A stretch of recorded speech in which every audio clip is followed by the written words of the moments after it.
ఆయన ఎంతటి దక్షత గల నాయకుడు, ఎంత సమర్థత గల నాయకుడు, నిజమైనటువంటి ప్రజాస్వామ్య విలువలు ఈ దేశ పౌరులందరికీ అందిస్తున్నాడు. రాజ్యాంగ హక్కులన్నీ కూడా ఎక్కడ కూడా ఇబ్బంది కలగకుండా ఈ దేశంలోని ప్రతి పౌరుడికి అందిస్తున్నాడు.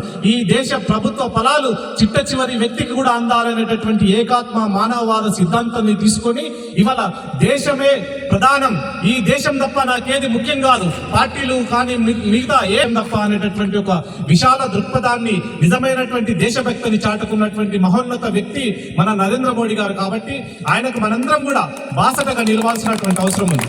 మొన్నటికి మొన్న ఆపరేషన్ సింధూర్ పేరు మీద ఈ భార్యల ముందు, తల్లుల ముందు కొడుకుల్ని, భార్యల ముందు భర్తల్ని బట్టలు విప్పి వీడు ఏ జాతి అనేటటువంటి నిర్ధారించుకొని వాడిని కాల్చి చంపినటువంటి సంఘటన, మన దేశం యొక్క ఆడపిల్లల్ని చలుకన చేసినటువంటి వాళ్లకు ప్రపంచ దేశాలందరూ కూడా 24 గంటల్లో ఆపరేషన్ సింధూర్ పేరు మీద ఈ దేశ ఆడపిల్లల శక్తిని, ఈ దేశ సైనిక శక్తిని, ఈ దేశం యొక్క పౌరుల యొక్క ఆకాంక్షని ప్రపంచ దేశాలకు 24 గంటల్లో ఈ దేశం యొక్క సత్తాను చాటినటువంటి వ్యక్తి ఇవాళ నరేంద్ర మోడీ గారు. కాబట్టి మనం కులాలు, మతాలు, పార్టీలు పక్కన పెట్టి ఈ దేశ ప్రభుత్వాలకు, ఈ దేశంలో ఉన్నటువంటి విధానాలకు మనందరం కూడా బాసటగా నిలవాలి, మనందరం కూడా మద్దతుగా ఉండాలనే ఉద్దేశంతో ఇవాళ భారతీయ జనతా పార్టీ ఆ రకంగా ఆలోచిస్తా ఉంది.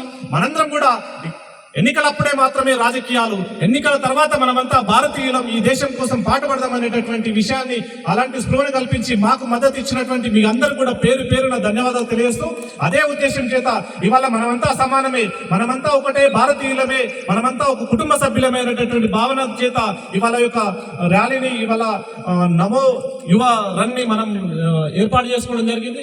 దీనికి సహకరించినటువంటి వాళ్ళందరూ కూడా పేరు పేరున అన్ని కుల సంఘాల నాయకులకు, అన్ని వ్యాపార సంస్థ నాయకులకు, మిగతా పార్టీ నాయకులకు అందరూ కూడా పేరు పేరున ధన్యవాదాలు తెలియజేస్తూ ముగిస్తున్నాను.